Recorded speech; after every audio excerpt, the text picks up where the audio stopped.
Vamos con las 5 claves del clásico para el Real Madrid. Arrancamos.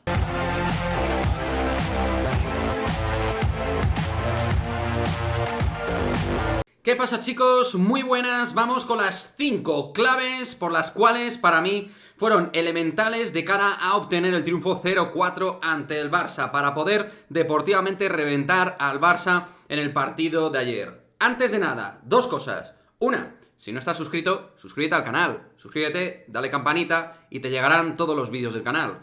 Y dos, antes de nada, deciros que es muy importante vuestro apoyo en este momento, ¿de acuerdo? Muy importante que apoyéis el canal de Madridismo al Día, ¿de acuerdo? Es un momento importante, punto de inflexión del canal, y se vienen novedades de cara a las próximas semanas para todos, así que atentos. Y no me enrollo más, vamos al lío. Primera clave por la cual el Real Madrid ganó este clásico. Evidentemente, nombre propio, el hombre constante del partido, Eduardo Camavinga, tanto en defensa como en la parte constructiva desde el perfil izquierdo.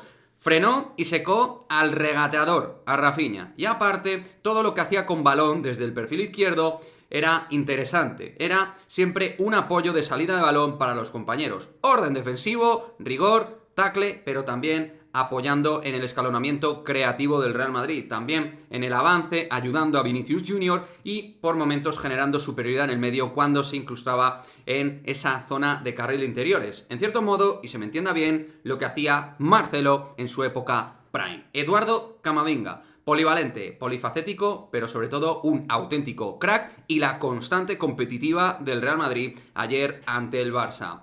Vamos con el 2, la clave número 2 del Real Madrid. Sin lugar a dudas, una de las grandes novedades para mí en el 11. Rodrigo Goes, sin género de duda, para mí la gran novedad. Rodrigo apareciendo entre líneas y abriendo por el perfil derecho. Aparecía y cada vez que aparecía lo hacía para generar mucho peligro. Apareció en diversas situaciones de ataque clave del Real Madrid y aunque pasó a un segundo plano con respecto evidentemente a Benzema y Vinicius, por motivos evidentes de goles y asistencias, sí que fue un jugador vital. De hecho, por ejemplo, en el segundo gol, asistencia de Modric a Benzema, Rodrigo aparece con esa diagonal, liberando a Benzema. Hizo un juego con un nivel de IQ y de inteligencia aplicada al juego brutal. Este Rodrigo Goes, dentro del 4-2-3-1 del Real Madrid, crece muchísimo, muchísimo. Probablemente es el gran beneficiado de este sistema claro de 4-2-3-1 con doble pivote. Vimos a Valverde Kroos y ahí Rodrigo entre líneas y desde la derecha generando problemas al Barça. Así que el factor X, Rodrigo, fundamental. Esa la segunda clave. Vamos con la tercera, que es claramente el valor gol psicológico. El primer tanto al filo del descanso del Real Madrid cambia la tendencia futbolística y mental de un partido que los primeros 30 minutos dominaba el Barça, sin tampoco de manera aplastante, obviamente, pero siendo más enérgico e intenso que el Real Madrid. Ese gol al filo del descanso cambia totalmente la inercia y tendencia del partido. El gol de Vinicius hace que el partido caiga así a favor del Real Madrid, porque los goles al filo del descanso, en partidos top, en partidos clave, hacen mucho. De hecho, lo sufrimos cuando Sergi Roberto en el partido de Liga marcó ese gol al filo del descanso también. Goles psicológicos, y el gol de Vini claramente fue tendencia en lo mental. Vamos con la cuarta clave. Cuarta clave, que es la aparición de Luka Modric. La aparición de Luka Modric en una segunda parte muy mejorada con respecto a la segunda. Luka empezó a aparecer, el Barça se empezó a descomponer tácticamente teniendo que ir a buscar el gol y ahí apareció la inteligencia del veterano de guerra del Real Madrid, Luka Modric, que entendió mejor que nadie que necesitaba el equipo dentro de esos momentos a la hora de estructurar y guardar el balón y de manejar al equipo en el centro del campo. Luka Modric en la segunda parte da un paso al frente y se hace importante, se hace uno de los jugadores elementales dentro de los segundos 45 minutos, al margen de esa asistencia a Karim Benzema. Modric dominador.